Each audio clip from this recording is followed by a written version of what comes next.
ఇప్పుడే అడిగినాడు మాకు ఎవరు కాళహస్తి ఆనంద్ అన్న ఎట్లుంది అని ప్రభుత్వం పైన పాలన అని.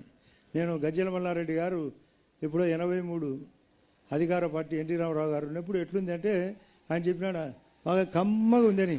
ఇప్పుడు కూడా ఇంకా కమ్మగానే ఉంది. అట్లే అది పోవాలా, కమ్మటి పరిస్థితి పోవాలా. అందరం ఒకే కులంలో అందరూ పనిచేసే వాళ్ళందరికీ ఎవరు గట్టిగా పనిచేస్తారో వాళ్ళకి అవకాశం ఇవ్వాలి. అంటే మీకు అర్థమేంటది అది కమ్మగా ఉండడం అంటే.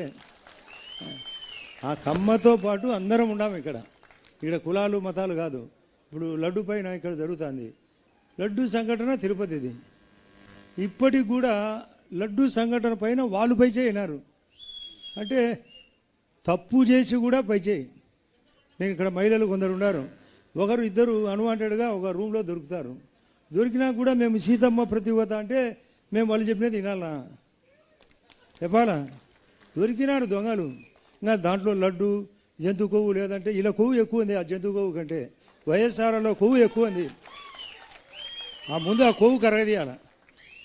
ఆ కరగదీస్తే తప్ప మన కూటమి బాగుపడదు. ఆ కూటమిలో మన బీజేపీ పార్టీ అంతకంటే మనం లేనిది ఈ యొక్క రాష్ట్రంలో బీజేపీ లేనిది రాష్ట్రంలో తెలుగుదేశం పార్టీ కానీ జనసేన కానీ లేదు.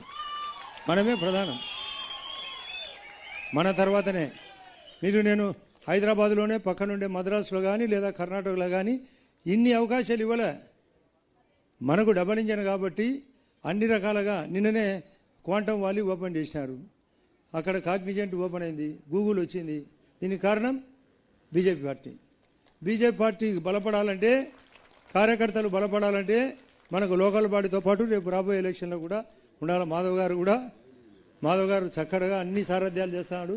సార్ నేను చెప్తున్నా మాధవ్ గారు, మీరు మరింత గట్టిగా కొట్లాడి మన తరపున ప్రతి దాంట్లో అవకాశం మన వాళ్ళకి ఇప్పించి ఏర్పాటు చేయాలా. నీకు అత్యంత ప్రాముఖ్యత ఇచ్చేది వాస్తవం, మనకు అవకాశం ఉంది.